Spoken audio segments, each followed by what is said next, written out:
A very good afternoon and welcome to the session on the topic Antenatal Checkups Why and When. We are glad to have Dr. Garima Jain among us to help us understand the topic. Also, the doctor will take us through all the important details throughout the sessions and everything we need to know about the topic. So, stay tuned till the last. Also, if you have any queries, any doubts related to the topic, or you want to ask the doctor anything, you can put that on the comment chat box and comment section. We'll take up the questions by the last of the sessions. So stay tuned. And doctor, now you have the stage. Thank you very much, Nilima, for the introduction. Right, so today's topic is going to be a little different antenatal checkups, why and when. That is what I thought is the burning issue, and we should be talking about it. The reason being, like, yes, we are all talking about motherhood, celebrating motherhood, this, that, and everything else. We are happy to say, I'm pregnant, I took a photo shoot, I did this, I did that. I mean, like, we have made definitely maternity a very happy and a fancy thing. There's no doubt with that. Motherhood is one of the best things to happen in a mother's life, and parenting is one of the best things to happen to anybody, definitely. Yes, we also would agree with this that parenting or motherhood is a natural phenomenon. So then why should we worry about so much about seeing doctors, so much about doing so many tests, so much about healthcare focusing onto motherhood? The reason is that we need to understand one thing: maternal mortality. That means a mother dying out of a complication, a woman dying out of a complication of pregnancy is definitely an issue, and it speaks when you have a better or a lesser maternal mortality rate. That means it speaks lots about your healthcare. When we are able to give good healthcare, a young woman should not die of motherhood. So when it is a natural phenomenon, why should a woman have complications, or why should a mother have a problem during her pregnancy? What can we do that can help us to prevent these complications from coming in? That is exactly why I decided let's talk about antenatal care. Why and when should we be doing it? The fact is that the world over, maternal mortality is a fact. That means losing mothers or losing women during the complications of a pregnancy is something which can happen. But the good part of it is in countries like Europe, in countries of Europe and the US and Australia, the maternal mortality rate is as low as 5 to 10 in a lakh live births, whereas in an underdeveloped countries like in African countries, it can be as high as 500 per lakh live births. In our country, until recently, the maternal mortality rate was as high as 200 to 250 per 1 lakh live births, which means the risk of a woman dying during the process of childbirth was probably as high as a woman dying of an accident, or a person dying of a road traffic accident. So, when becoming a mother is a natural phenomenon, is it really right that a young woman who still has to take care, who still has a whole few life ahead of her, who has the responsibility of her family, who has the responsibility of her young child which is just coming into this world, or the unborn child which is yet there to into this world, who needs all the maternal care? Is it right for us to lose these mothers?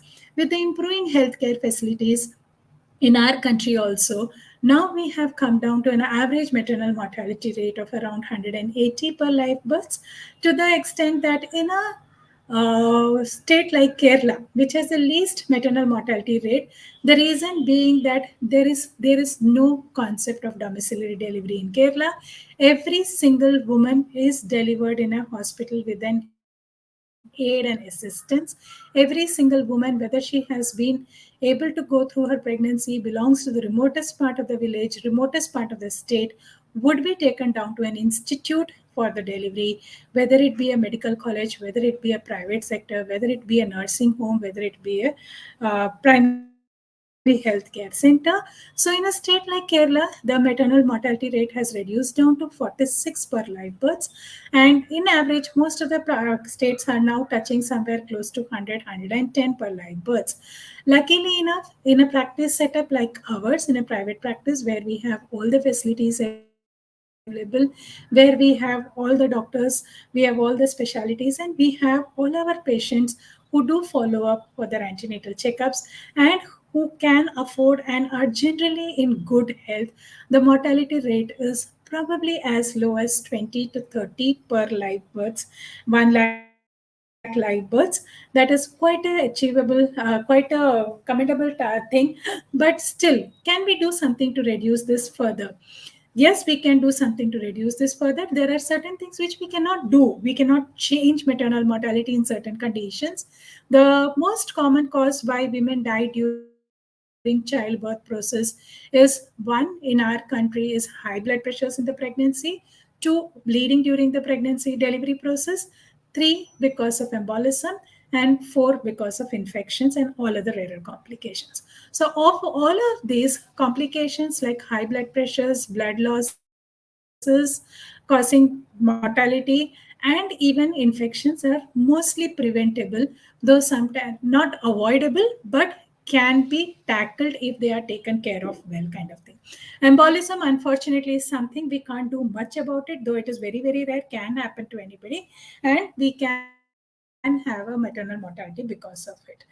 In India, now the maternal mortality rate therefore has come down to less than 100. So making safe motherhood, that is becoming a mother, becoming a safe process, is something what we are all trying to target. In our country, therefore, we have a Safe Motherhood Awareness Day, which is celebrated on the April 11th to bring about the concept of safe motherhood so that we can get almost every woman, whichever part of the community she belongs to, whichever part of the country she belongs to, should have a right towards safe motherhood. So, what can we do to reach safe motherhood?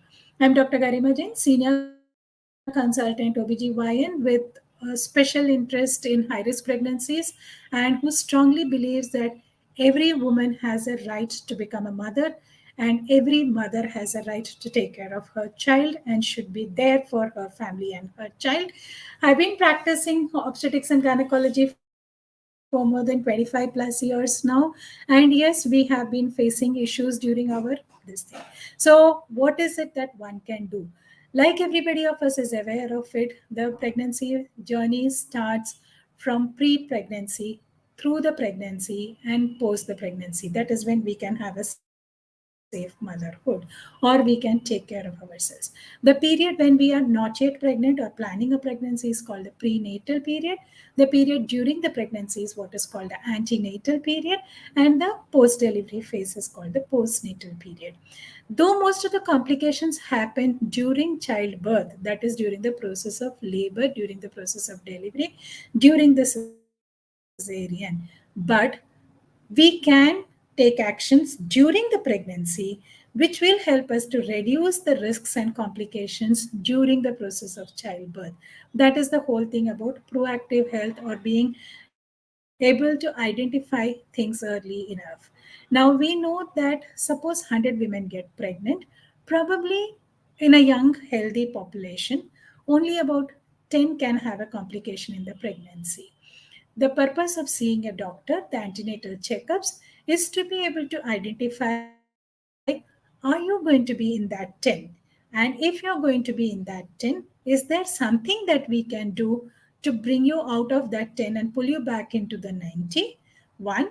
Two, if unfortunately you are in that 10, what can we do so that we don't land up with a mortality that is losing the mother, or a severe morbidity that is having a life threatening situation, or a mishap happening so that this woman can have problems for life. So, that is the whole purpose of going for antenatal checkups. So, rightly, when many of my patients ask me, Dr. Garima, we used to all deliver in villages. My mother was telling me, why your doctor is creating a scene about coming every checkup? Don't bother to go for the checkups. Why do we have to be coming so regularly? Why do you call us back every month? Why do we do so many tests every month? The whole purpose is to be able to prevent complications, and if a complication is coming in, to be able to identify it early enough, take actions early enough so that the complication does not lead to a major complication later on in life, so that this woman can continue to be healthy. So, the major purpose of antenatal checkups is mainly for the health of the mother. Yes, as obstetricians, we deal with two lives, the mother and the unborn child, and it is the duty or uh, our our pleasure as an obstetrician to be able to take care of that unborn little life which is growing in you so that we can give this child a bright future later, both physically, emotionally, mentally, so that this mother can take a good care of this child and we can build up a much more healthier society. So, planning of the pregnancy or care of a pregnancy starts from even before planning the pregnancy. So, suppose a mother is unhealthy before planning the pregnancy, in the sense that suppose a mother is diabetic, hypertensive, previous renal diseases, hypothyroidism, some cardiac conditions which can be there from childhood. The mother may be on certain medications for certain reasons. All of these can be having an impact on the health of the mother during the pregnancy. Simple things like a low hemoglobin and a low anemia, which is a low hemoglobin, can have a major impact on the maternal health and also can have an impact on the baby's health. Similarly, deficiencies of vitamins like vitamin D and vitamin B12 can also have a long term impact on the health of the baby as well as the mother. If the mother is not vaccinated for few of the common diseases like chickenpox, hepatitis B, rubella, these conditions can impact the health of the mother during the pregnancy if she counters these infections, and therefore can have a toll on the mother's health as well as on the baby's health. So your antenatal care, that means your care of your pregnancy, starts even before you get pregnant. Also remember that taking folic acid pre-pregnancy would help to prevent major complications in the baby. We know that if a mother is folic acid deficient or if a mother is B12 deficient, very many times the baby's brain and spinal cord structure doesn't take its shape correctly, and therefore we can land up with an abnormality which is life threatening, which is not good for not consistent with a healthy survival of this baby, and therefore we will need to not continue these pregnancies. If the mother is also deficient in her hemoglobin, the baby wouldn't gain weight well. If the mother counters infections during the pregnancy, the baby would have its own problems. So, pregnancy planning, ideally, we would like every mother to start seeing the doctor, consult the doctor before planning her pregnancy so that we can take care of these. Similarly, in this young generation, because of the changing lifestyles, because of the stress levels, we are finding more and more increase in diabetes in young women. We know that if a woman is diabetic and if her diabetes is not well controlled when she gets pregnant, there is a possibility of losing the pregnancy. There is a possibility of having abnormalities in the baby and therefore does not come out with a healthy outcome other than the complications that can come to the mother. Other complications like thyroid issues, certain cardiac diseases can also cause problems to the maternal health as we go through the pregnancy. Now, the antenatal part, the focus on today's talk is the antenatal care of a mother, why and when. The antenatal part, like we are all aware of it, that the pregnancy is basically divided into three parts: the first trimester, the second trimester, and the third trimester. The first trimester is the first 3 months of the pregnancy, the second trimester is the middle 3 months of the pregnancy, and the third trimester is the last 3 months of the pregnancy. Each trimester comes with its own risk of complications. Each trimester requires its own care during the pregnancy to have a healthy outcome so that this mother continues to be healthy. So, how soon does antenatal care start? Like I said, ideally, antenatal care starts prior to getting pregnant and needs to continue through. But yes, for those who have not seen a doctor earlier, try to see your doctor at the earliest possible once you realize you are pregnant. Ideally, we would want every woman to see the doctor before the first 10 weeks of the pregnancy. That means within 2 months of having missed her periods. So we are then sure that we have started taking care of your pregnancy from there. One, because we can go ahead and supplement the folic acid.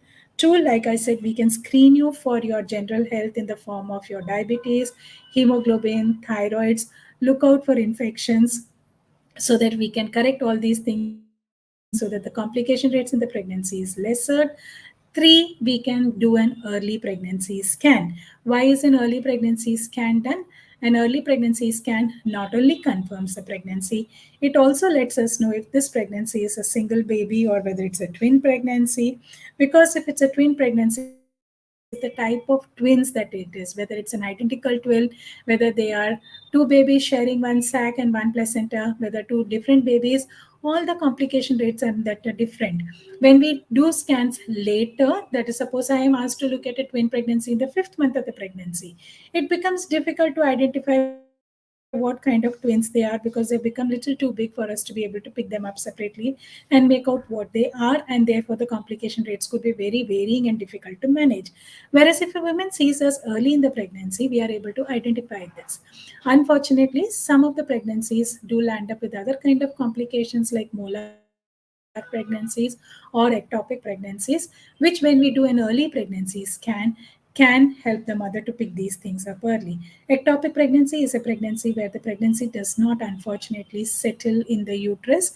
It is stuck somewhere outside the uterus, either in the tubes or in the ovary or in the cervix, which can become a life threatening problem for the mother.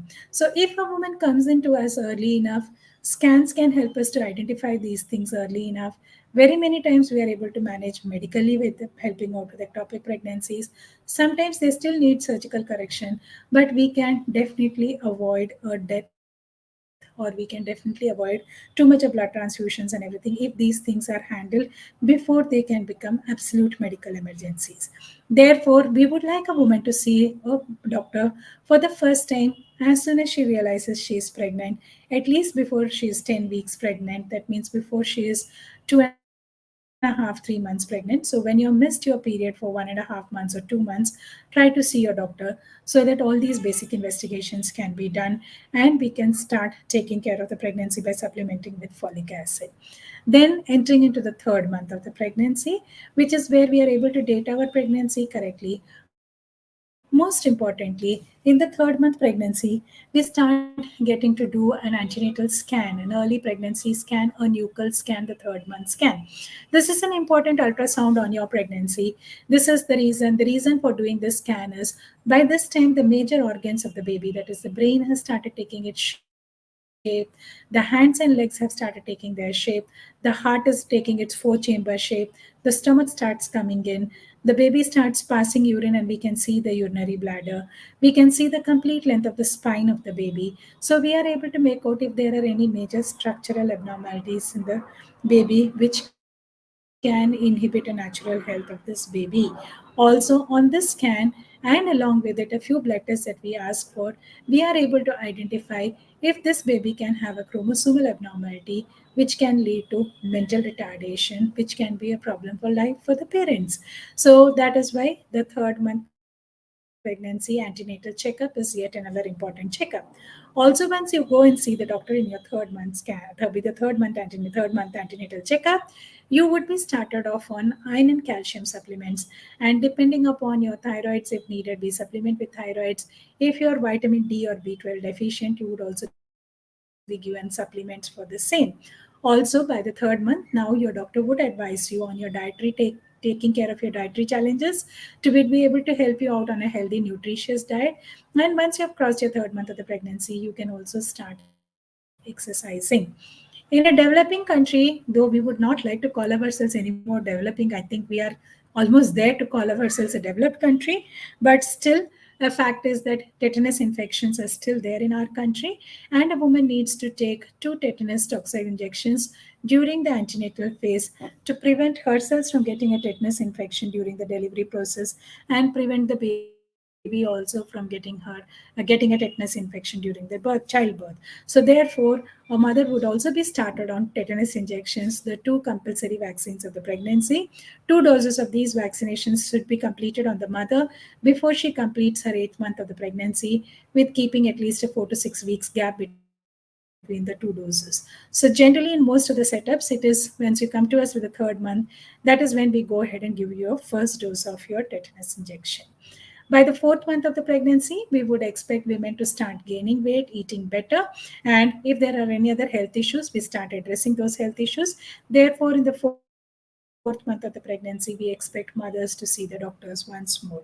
Then comes an important phase of your pregnancy, which is called the 5th month of your pregnancy, where you get your TIFA scan done or the anomaly scan done or the targeted scan done. This is something because by the 5th month, that is around by 20-21 weeks of pregnancy, the baby's major organs have taken its full shape, and so we get a scan done to make sure every single part of the baby is forming correctly. When I say part of the baby is forming correctly, it is the structures. That means I can see the eyes are there, I can see the nose is there, I can see the brain is there, the various parts of the brain are taking its shape. I can see the fingers of the baby, we can count the fingers of the baby, we can see the movement of the baby's hand, we can see the movement on the baby, we can see whether the baby's hand is flexing and opening up itself or not. We can see the complete spine, we can see the heart of the baby, we can see the shape of the heart of the baby, we can see the blood flows through the heart of the baby, we can start seeing the intestines of the baby, we can start seeing the kidneys, we can start seeing the urinary passage area of the baby, we can see the legs of the baby, we can see if the baby's legs are bent, whether the bones are normal, whether the baby is moving its hands and legs completely or not. So that is what we look out in the 5th month scan. Every single organ of the baby has taken its structure, so we are able to identify whether all these structures are forming correctly. By the 6th month of the pregnancy, we now start talking about taking care of the baby and the mother. Now we have crossed half of the stage of the pregnancy. Now a mother would start pinning up her hopes on having this baby, and therefore we start now definitely thinking of seriously, in the sense, yes, now we are there. We start preparing ourselves for motherhood. By the 5th month of the pregnancy, most of the women can start feeling the baby move. You can feel it nudging you, you can feel it kicking you here and there. Now, even if you were not diabetic early on in the pregnancy, we as Indians are very prone to become diabetic during the pregnancy.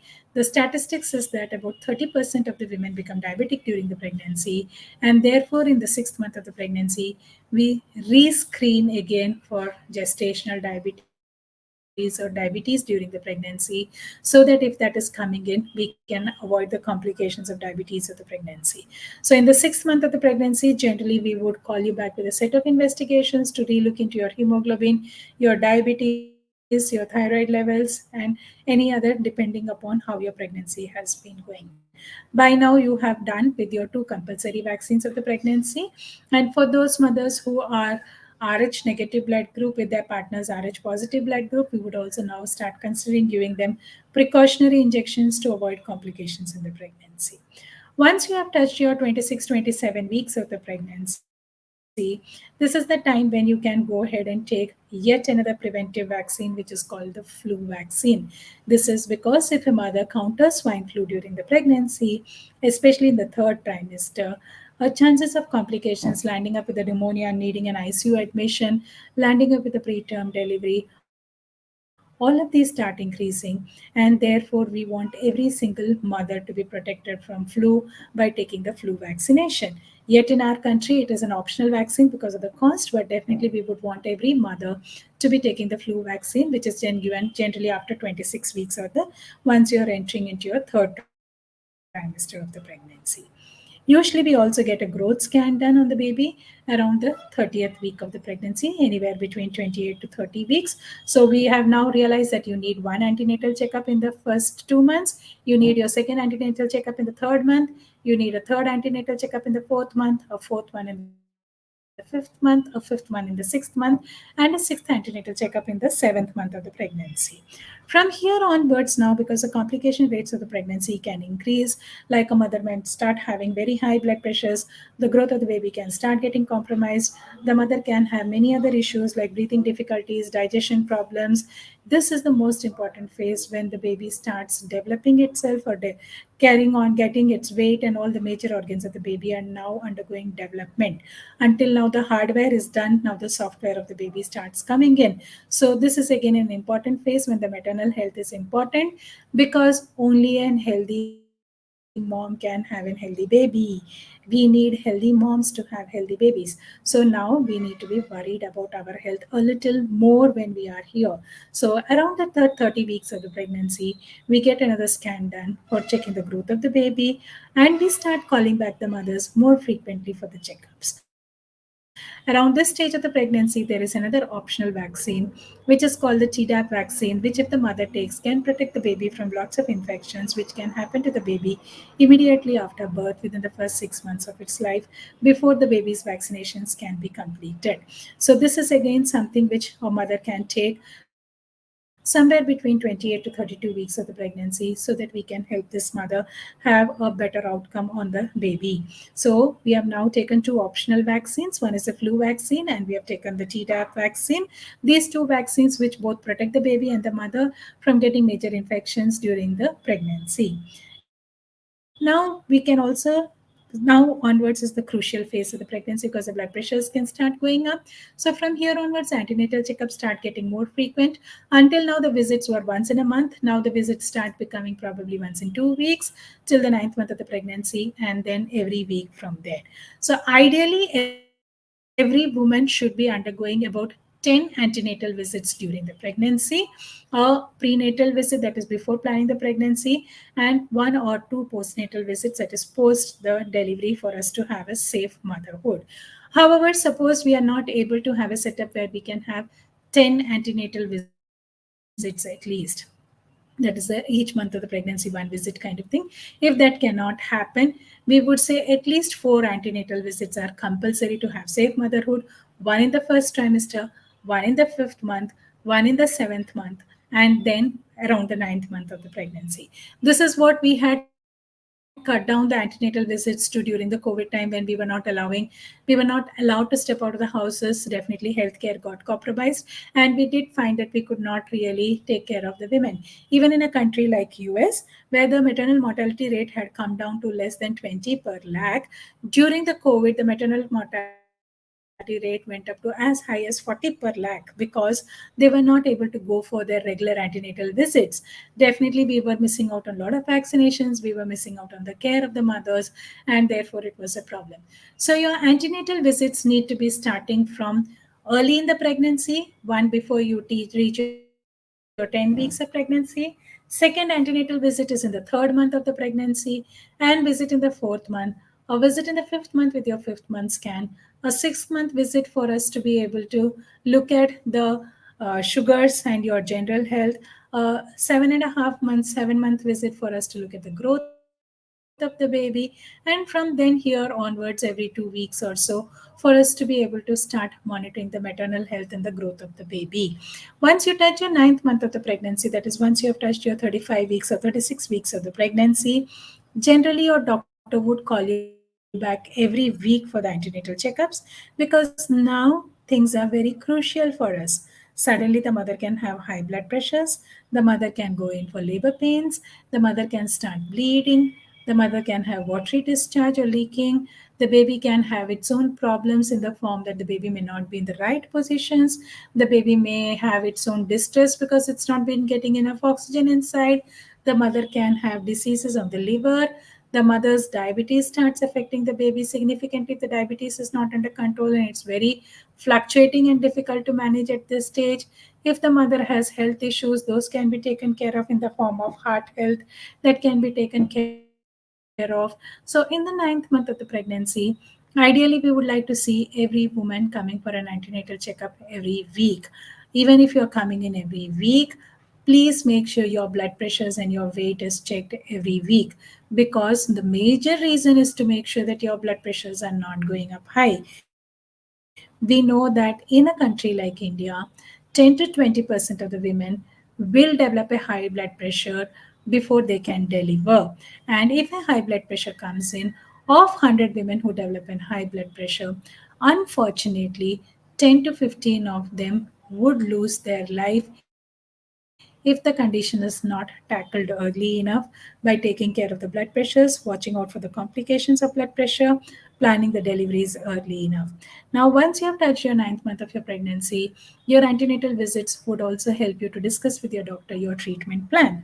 Now, while you're going through your antenatal visits, your doctor would not only counsel you on your diet, your doctor would also counsel you a lot on your exercises that you can do to keep yourselves healthy through the pregnancy so that you can take good care of your own health and you can probably look at a normal delivery. Exercising doesn't increase or decrease your chances of a normal delivery, it just makes you healthier, it just makes you more fit, mentally and physically strong to go through things.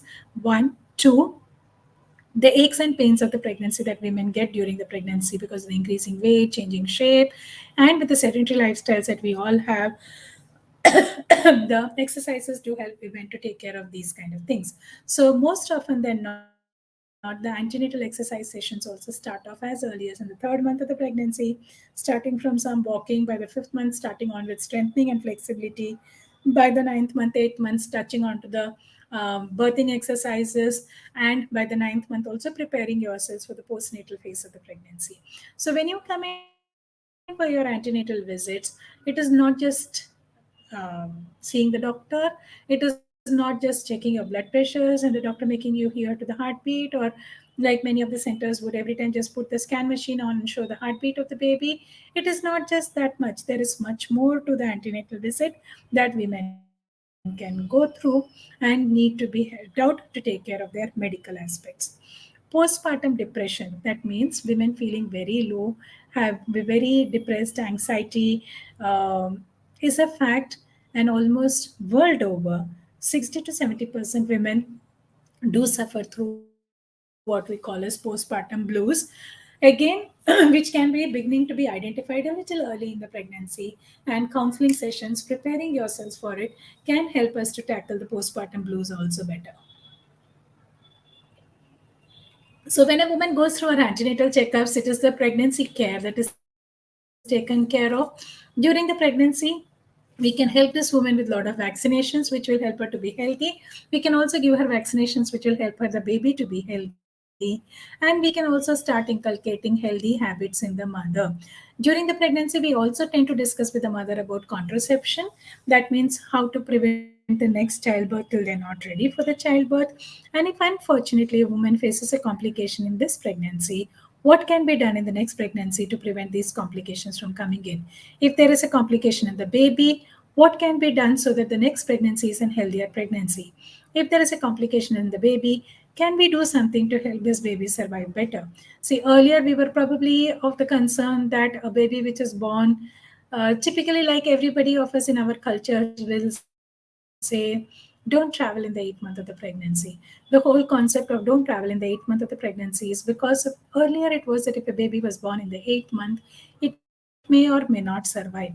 A baby born before the 8th month probably would never survive.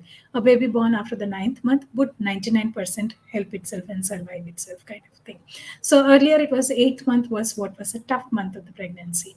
But now with good antenatal care, with good early decision making, with being able to support pregnancies better, being able to take care by taking medications, being able to predict and say most often than not if this mother is going to land up with an early delivery, prevent the early delivery or delay the early delivery, and help out by giving medications and injections during the pregnancy, so that this woman, even if she lands up with an early delivery, the baby is a little more mature, the baby is ready to handle itself in this world. And now we are also able to help out babies which are born as early as 26, 27 weeks of the pregnancy, which means in the 6.5, 7 months of the pregnancy. Much earlier than that, we are still not ready to help these babies out because they can have their own complications. So every antenatal visit that a woman goes through is useful both for the mother and useful for the baby. So motherhood is a reality. Safe motherhood is a dream, a wish which we all want every woman to have, so that every woman would have a safe motherhood. And like I always say, it's not just becoming a mother, it is being a mother, being there as a mother for your child, so that your health is healthy, so that you're there for your child, to see your child grow, to give your child all the love and affection, all the care that you can give to your child. That is where it is very important that a mother should be, a woman should be healthy. So taking care of your health is in your hands. Antenatal checkups need to be done, medications need to be taken, vaccinations do help mothers, and let's all target that we can achieve the goal of safe motherhood, decreasing maternal mortality to at par with the European countries and the developed countries like Australia and America, where the maternal mortality rates have come down to less than 10 per lakh live births. So let's all try to target it. All of you women, please take care of yourself. Wishing you a very happy motherhood, wishing you a very happy and safe pregnancy, and hope you will maintain your checkups, see your doctor, take the medications, discuss with your doctor whatever doubts you have. Do not hesitate in telling your doctor your smallest of the problems. It might sound small and silly to you, but it might be a subtle hint for the doctor to realize there is something going wrong. Let's help you out. Let's investigate. Let's medicate. Let's take care. Let's help you have a safe motherhood. Let's help you come out of your apprehensions of a delivery. Being a mother, delivering is not easy. And when you go through your antenatal checkups, you have enough and ample and more time to discuss with your doctor your delivery process, to understand the pros and cons of a natural delivery, to get yourselves mentally stronger so that more and more women can have a safe delivery. So, all you young women out there who are planning to become mothers, all of you are pregnant and taking care of your pregnancies, wishing you a safe motherhood.